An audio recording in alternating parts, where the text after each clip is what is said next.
Passei por uma boa no shopping. Fui vender meus livros, encontrei dois amigos meus lá, o Tacílio e o Pedro, tomando um chopp na sala ao lado da praça de alimentação, no reservado. Me convidaram para sentar, eu aceitei. Tomei um chopp, tomei dois chopp, tomei três chopp. Aí o Tacílio fez um desafio. Cride, assim que ele me chama. Se tu vender livros, oferecer livros para o Dr. Pereira, que está sentado na praia, sala de alimentação, eu pago a despesa toda. Tu pode pedir quantos chopp tu quiser, tu pode escolher a comida e eu pago. Eu digo, eu não vou. Tomei mais um chopp, tomei mais outro chopp. Aí eu criei coragem e eu me dirigi até a mesa do Dr. Pereira. Com licença, doutor. Eu sou escritor, tenho 2 livros lançados e fiquei sabendo que o senhor gosta de leitura e vim lhe oferecer os meus livros. Ele foi muito educado e me disse, eu não gostaria de ser perturbado agora que eu estou jantando com a minha família. Onde eu enfio minha cara naquela hora, eu perdi o meu rumo. Me recuperei, pedi desculpa, ofereci um panfleto do meu trabalho literário, ele aceitou, deixei na mesa. Aí ele disse, passa segunda-feira no meu gabinete que eu vou lhe comprar os livros. Aí eu me dirigi até o final da praça de alimentação, numa mesinha afastada, e fiquei me recuperando do baque. Eu não sei se eu fiquei branco, se eu fiquei vermelho, se eu fiquei amarelo. Não foi fácil me recuperar daquela venda que não deu certo. Passei uns 10 minutos ali, pensando na mentira que eu iria contar para os meus amigos. Quando eu voltei para a mesa, eu já vim com a mentira na ponta da língua. O Tacílio, e aí, querido, como é que foi lá? Ele comprou livros? Comprou os 2 livros, pediu que eu deixasse no gabinete segunda-feira, me convidou para jantar com eles, mas eu não aceitei. E o Pedro começou a achar graça. Ele só ria. O Pedro não falava nada. Aí o Ercílio completou. Querida, eu te falei que ele ia comprar os livros? A despesa é minha. Pede mais um chopp.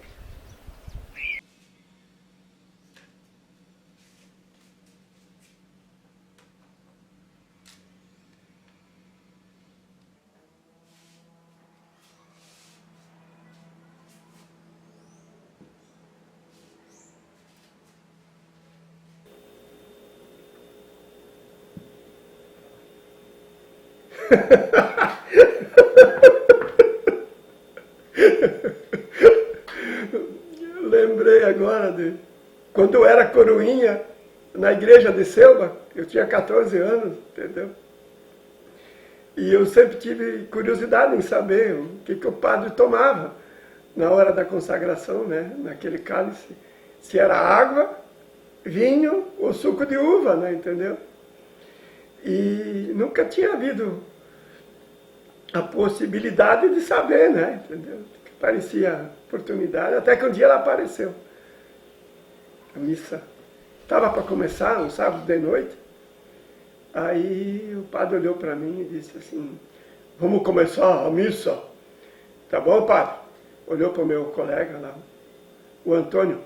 Antônio, tá pronto para começar a missa? Sim, padre.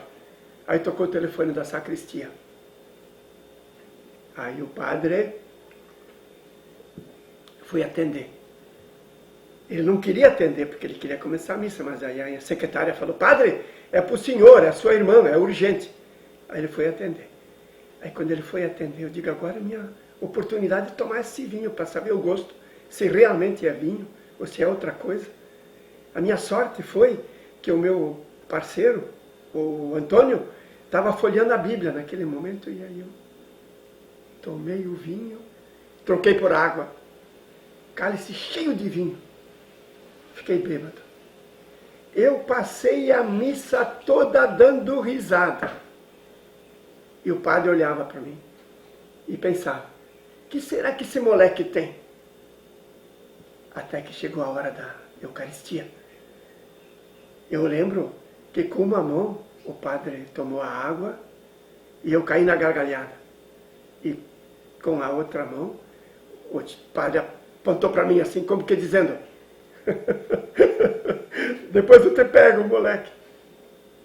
A missa foi indo, acabou a missa, os fiéis foram embora, aí ele olhou para o Antônio, Antônio, tu está dispensado. E olhou para mim, Euclides, eu quero conversar contigo. Eu digo, pronto, agora estou lascado. Esperei o padre terminar de guardar as coisas, tudinho ali, limpar o que tinha que ser limpado.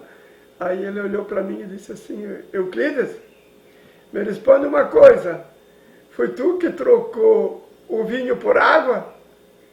Aí eu lembro que eu respondi para ele, padre, e precisa responder?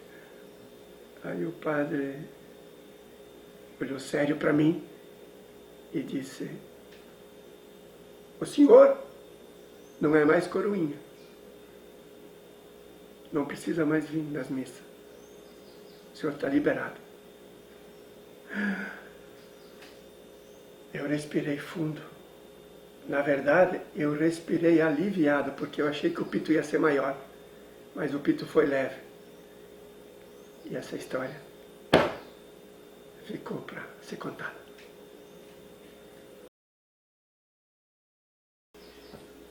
Os padres são instruídos no seminário para manter segredo sobre os pecados dos fiéis. E os fiéis se confessam ao padre porque sabem que o padre não vai revelar os pecados para ninguém. Dia de chuva, sábado à tarde, eu pensando numa arte, não havia aprontado nada naquele dia ainda, entro na igreja. Aí eu me deparo com 6 velhinhas querendo confessar e o padre não estava.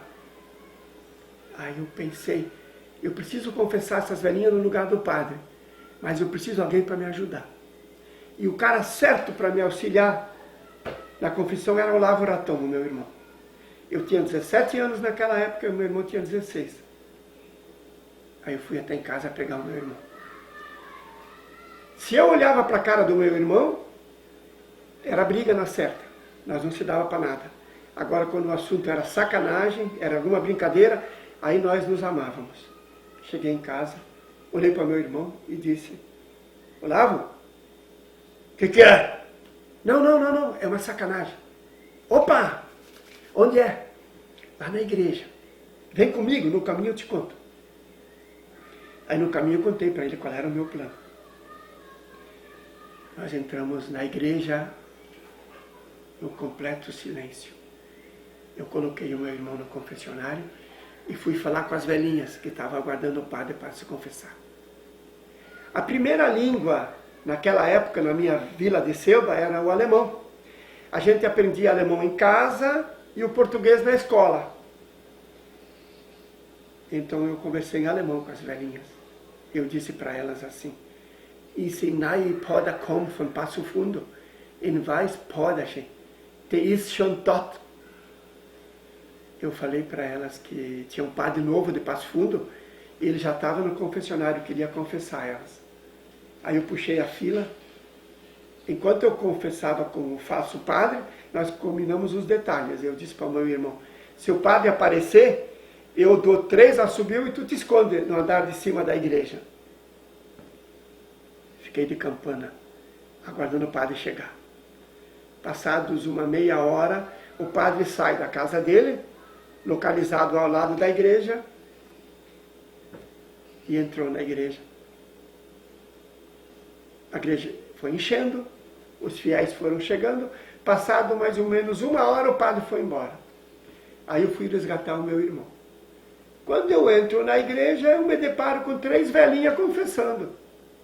Ou melhor, rezando, na frente do altar. Aí eu falei para o meu irmão, o que essas velhinhas estão fazendo aí, as beatas? Enchi elas de oração. Elas vão passar a tarde rezando, sem Pai Nosso, sem Ave Maria e sem glória ao Pai. Eu digo, tu é louco, cara? Não, deixa elas rezar. Oração não faz mal para ninguém. Aí eu disse para ele, me conta os pecados. Não te conto nada. Mas como? Eu sou o bispo, eu que te coloquei lá. Para o bispo é que eu não conto nada mesmo. Segredo canônico. Euclides, tu sabia que o padre que revelar os pecados para os fiéis, ele é castigado por Deus? Eu vou ser padre por um dia com dignidade, eu não te conto nada. E foi embora. Ele foi para um lado e eu fui para o outro. No dia seguinte, domingo de manhã, continuava chovendo na Vila de Selva. Eu estou no meu quarto, lendo um livrinho faroeste, aqueles faroeste americanos de bolso, quando eu escuto uma senhora conversando com a minha mãe, em alemão também, dizendo para minha mãe que ontem havia um padre de Passo Fundo, um padre bem estranho, e que ela havia se confessado com aquele padre. Aí eu achei graça e fui conversar com a amiga da minha mãe e com a minha mãe. Aí eu comentei com ela, com a amiga da minha mãe, a vizinha, a dona Hilda. Dona Hilda, mas ninguém comentou nada aqui em Selva que tinha um padre novo. A senhora sabe que aqui em Selva as pessoas gostam de fofocar, né? Entendeu? Quando acontece alguma coisa fora do habitual, aí a gente fica sabendo. Eu não fiquei sabendo de nada. Aí ela disse, não, mas tinha um padre de Passo Fundo. Ele era bem estranho. Ele botou um pano na frente do rosto, ele falava palavras assim que a gente não entendia direito. Ele me encheu de oração. Eu passei a tarde rezando, eu e duas amigas minhas. Eu não tinha tantos pecados assim, ela disse. Aí eu caí na risada de novo. A minha mãe também comentou. Mas é mesmo, vizinha. Ninguém falou nada sobre esse padre. Será que a senhora não sonhou isso ontem à noite? Não, eu não sonhei. Eu confessei com um padre estranho lá de Passo Fundo. Aí eu voltei para a minha leitura no quarto. Continuei lendo meu livrinho. Achando graça.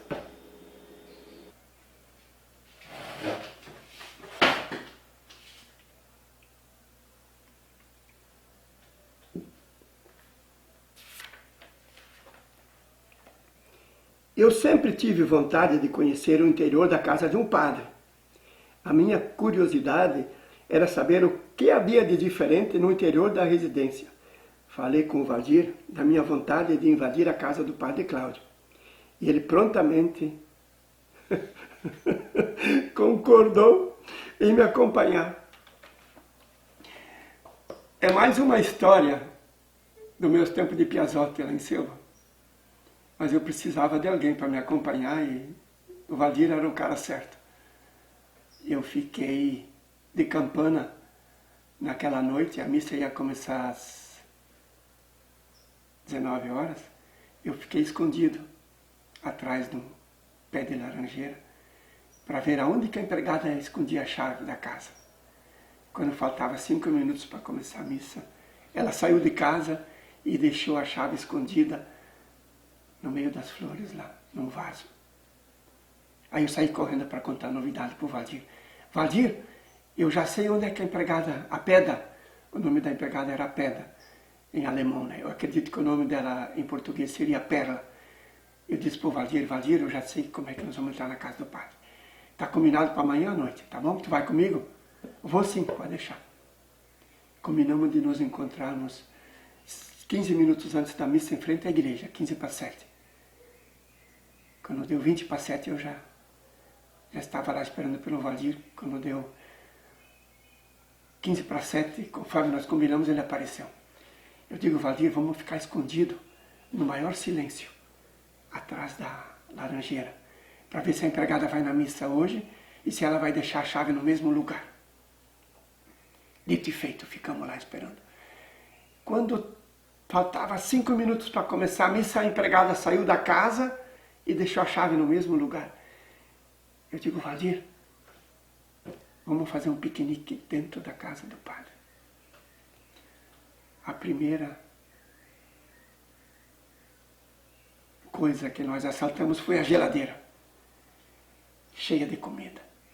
Lá tinha salame de colônia, tinha queijo, tinha mel de abelhas, tinha bolo, tinha até uma torta de bolacha, que eu acredito que a empregada fez naquela tarde, não tinha nem mexido na torta de bolacha ainda.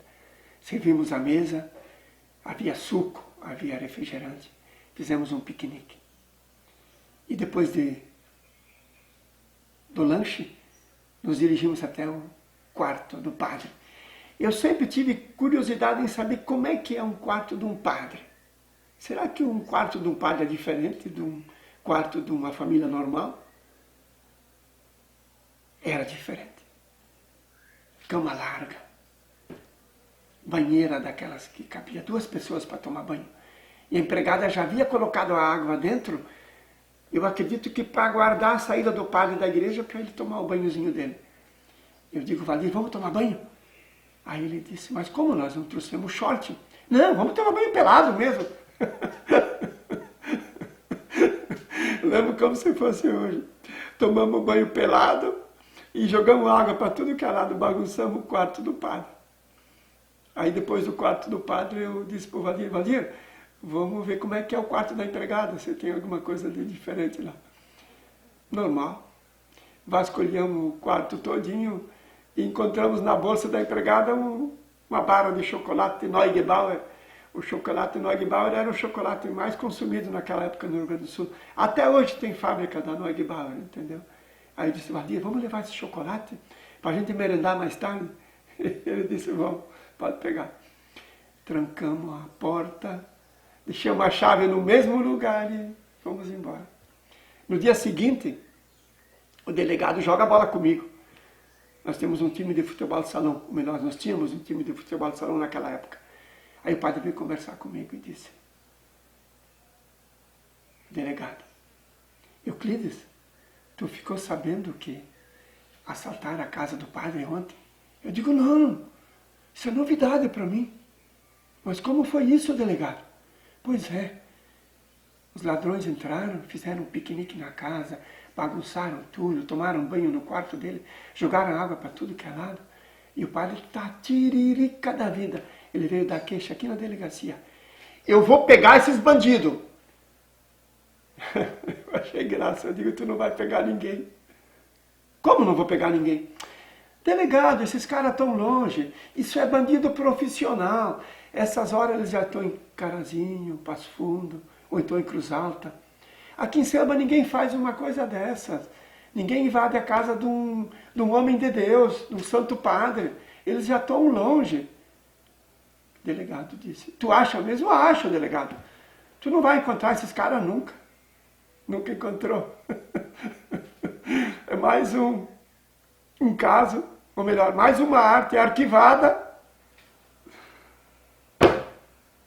sem provas, sem encontrar os bandidos, né? O bandido era eu e o Valdir.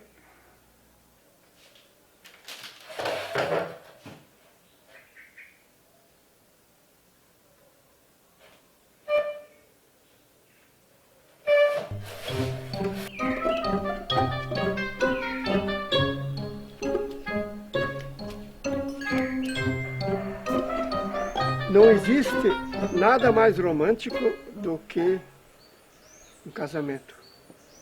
Não existe nada mais romântico do que os noivos saindo da igreja após ter dado o sim ao padre.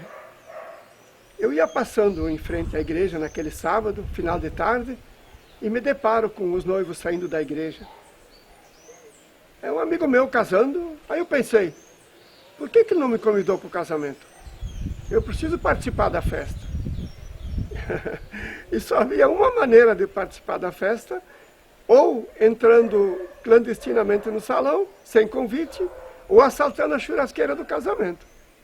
Olhei para um lado, pôr do sol, uma tarde bonita. Olhei para o outro lado, o salão paroquial, cheirinho de churrasco. Eu digo, eu não posso perder esse casamento. Eu vou em casa buscar o meu irmão para me acompanhar. Chego em casa, para minha sorte, meu irmão está lá. Eu digo, Lavo, o nome do meu irmão era Olavo Ratão. Olavo Ratão, vem comigo. Vamos comer um churrasco? Eu digo, aonde? Lá no salão paroquial. Mas como? Não é casamento? Não, mas nós vamos assaltar a churrasqueira do casamento. Tu topa aí comigo? Fechou. Vamos embora. Aí saímos para o salão. No caminho encontramos o Valdir. O Valdir também não valia nada, cara. Sacanagem era com o Valdir, entendeu? Aí chegamos no salão, os convidados entrando, os noivos já estavam lá dentro. Aí eu disse para os meninos, olha, vamos ficar de campana atrás das árvores, acompanhar os assadores. Quando der uma oportunidade, a gente assalta a churrasqueira do casamento. Dito e feito. Ficamos de campana. Assando, precavidos. Passou uma meia hora, começaram a servir. Aí eu disse, gurizada, vamos ficar atento que daqui um pouco a gente ataca. Não durou um pouquinho, começaram a servir churrasco. Os dois muito precavidos, um entrava no salão e o outro ficava cuidando ali, já prevendo algo, entenderam? Aí chegou uma hora que eu comentei com os meninos, olha, eu acho que não vai dar certo não. Eles são muito precavidos, um entra com o churrasco e o outro fica cuidando, até que em dado momento um contou uma piada. Eles riram tanto daquela piada e por descuido entraram os dois ao mesmo tempo no salão. Aí eu falei para os meninos, é agora. É agora ou nunca. Cada um pegou 2 espetos repletos de carne. Eu lembro que os espetos que eu peguei tinha picanha e também uma costela de porco. Uma costelinha de porco assada é um show. E agora? Aonde que nós vamos comer essa carne? Aí eu sugeri que fôssemos lá para casa. A mamãe prepara um arroz, uma salada e a gente janta lá, por lá mesmo. Chegamos em casa, meu pai tomando uma caipirinha, numa cadeira de balanço. Quando ele viu a gente com o espeto, ele já deu uma risadinha. Ele já estava imaginando o que a gente tinha aprontado. E a mamãe inocente, né? Sabe que mamãe acredita em tudo. E nós chegamos com a mentira na ponta da língua. Aí eu digo, mãe, o Arthur está casando, meu colega de aula, e ele pediu para a gente ajeitar as cadeiras e as mesas, e como pagamento, nós recebemos 6 espetos de carne. Aí a mãe disse, pô, que maravilha, eu vou preparar um arroz. Aliás, o arroz já está preparado, eu vou preparar uma salada de tomate e alface, vamos jantar todo mundo junto. Aí o meu pai lá na pontinha, tomando a caipirinha dele, na cadeira de balanço, apontou o dedo para nós assim. Vocês 3 juntos? Isso não pode dar certo, não. Nenhum de vocês vale nada, vocês roubaram essa carne. Aí a mamãe, cautelosa, disse, se roubar a carne, levam de volta, que eu não vou comer carne roubada. Aí eu disse, mãe, o papai está de brincadeira, não vi que o papai está tomando a caipirinha dele? Nós ganhamos, mamãe, acredita uma vez na gente, mamãe. Aí a mãe engoliu a história e o pai ficou rindo. Aí em dado momento o pai disse, já que trouxeram a carne, eu estou morrendo de fome, vamos jantar. Agora vocês me prometem uma coisa, depois da janta, vocês devolvem os espetos. E caiu na risada de novo. Jantamos os 3, eu, o Valdir, o Lavo Ratão, meu pai e a minha mãe, na maior alegria, patrocinado pelo churrasco do casamento. Lá nos anos 80, aqui em Roraima, eu e mais 2 amigos decidimos brincar o carnaval sem pagar pelo ingresso. Eu, o Paulo, que morava lá em casa, e o Giovanni, um recém-chegado lá do Rio Grande do Sul. O Giovanni é meu conterrâneo lá de Selva. Ele apareceu lá em casa com uma carteirinha falsa de uma rádio lá de Passo Fundo. A radiodifusora de Passo Fundo. Sendo que ele nunca pisou em Passo Fundo. Só tinha a carteirinha da rádio. E qual era o nosso plano? Entrevistar famosos e pessoas anônimas. Primeira providência, um gravador daqueles cassete antigos. Nos vestimos a caráter. Terno, gravata, short, tênis e meia de futebol.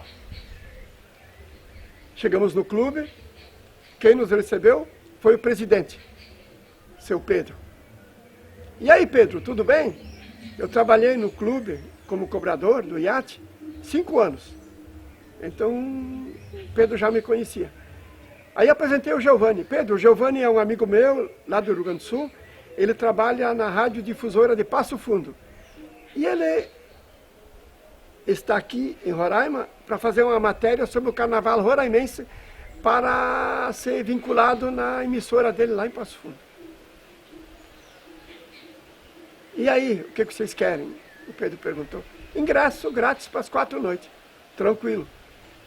Eu tenho 1 litro de uísque no escritório, que eu não sou muito fã de uísque. Eu vou presentear vocês com uísque. E uma mesa de salgados. Pode ser? Pode, tranquilo. Entramos no salão, apreensivos, principalmente eu. Quando o Giovanni começou a entrevistar as pessoas anônimas, um vereador, depois ele entrevistou 2 deputados estaduais, um deputado federal, até chegar no governador. O governador deu uma entrevista para a gente achando que aquilo tudo era verdade, mas era mentira. Era só para nós não pagar ingresso. Eu lembro que quando acabou a entrevista do governador, os seguranças caíram para cima do Giovanni. Queriam dar uma olhada na carteirinha dele. Eu gelei. Eu digo, se não engoliram a história, nós estamos fritos. Mas para nossa sorte, para minha sorte, eles acreditaram no Giovanni, olharam a carteirinha e ficou tudo na paz. Meus amigos foram para um lado e eu fui pegar um ar. Saí do salão, cervejinha na mão, fiquei num cantinho do iate, bem no escuro, aguardando os acontecimentos, quando alguém me chama. Euclides, é você que está aí? Eu digo, é. Cara, eu tô com uma gata aqui, tu me dá cobertura. Se a minha mulher aparecer, tu despista ela para mim. Era um velho conhecido meu. Eu devia uns favores para ele. Eu digo, pode deixar, que eu vou ficar de campana aqui. Não durou 5 minutos, apareceu a tal mulher dele. Ela me chamava de Gaúcho. Gaúcho, tu viu meu esposo por aí? Eu vi. Ele passou por aqui. Acabou de entrar no salão. E ela foi lá para o salão. E eu fiquei ali na expectativa. Como que cuidando do namoro dos dois. E os gemidos rolando. Isso perdurou mais ou menos por uma meia hora. Até que ele sai do esconderijo e disse, pô, Gaúcho, te devo essa, cara. Aí os 2 pombinhos saíram. A namorada foi para um lado e ele foi para o salão atrás da mulher. Antes de entrar no salão, ainda me perguntou, Gaúcho, a minha mulher passou por aí? Eu digo, passou. E eu falei que tu estava lá no salão, vai lá atrás dela. Aí quando ele entrou no salão, eu caí na gargalhada. Aí fiquei tomando a minha cervejinha e depois eu também entrei no salão para brincar o carnaval. Afinal, carnaval é carnaval.